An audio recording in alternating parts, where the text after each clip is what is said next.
నిహారిక కొణిదెల పెళ్లి తర్వాత తన జోరుని తగ్గించేసింది అని అనుకుంటే, విడాకుల తర్వాత ఇప్పుడు మరింత ఫాస్ట్‌గా తయారైంది. ఇప్పుడు నిజంగానే ఆమెకు సంబంధించి హీరోయిన్‌గా రాబోతుందంటూ కొద్ది రోజులుగా ఆమె చేస్తున్నటువంటి ఫోటోషూట్‌లను బట్టి అందరూ అనుకున్నారు.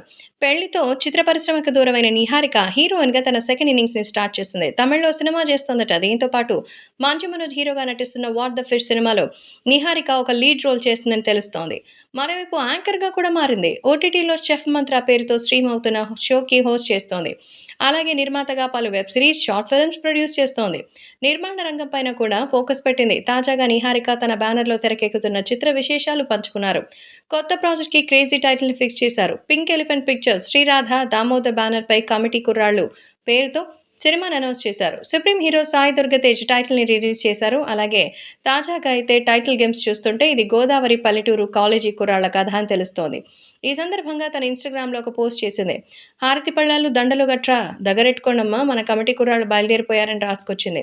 అయితే ఈ సినిమాలో అంతా కొత్త వాళ్లే నటిస్తున్నట్టుగా తెలుస్తోంది. ఈ సినిమా ద్వారా 11 మంది హీరోలు, నలుగురు హీరోయిన్స్ ఇండస్ట్రీకి పరిచయం కాబోతున్నారు. అందులో కొంతమంది యూట్యూబర్స్, సోషల్ మీడియా ఇన్‌ఫ్లుయెన్సర్స్ కూడా ఉన్నారు.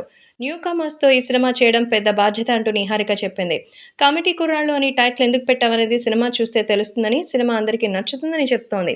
ఈ మధ్య పెద్ద పెద్ద సినిమాల మీద ఎక్స్‌పెక్టేషన్స్ కంటే, చిన్న సినిమాల మీద ఉన్నటువంటి ఆసక్తి మరింత ఎక్కువగా ఉంటుంది. ఎందుకంటే, అవే చాలా నీట్‌గా, క్లీన్‌గా, రియాలిటీకి చాలా దగ్గరగా ఉంటున్నాయి కాబట్టి, ప్రతి ఒక్కరిని ఆకట్టుకుంటోంది. సో, నిహారిక చేస్తున్న ఈ ప్రయత్నం సక్సెస్ అవుతుందని అందరూ అనుకుంటున్నారు.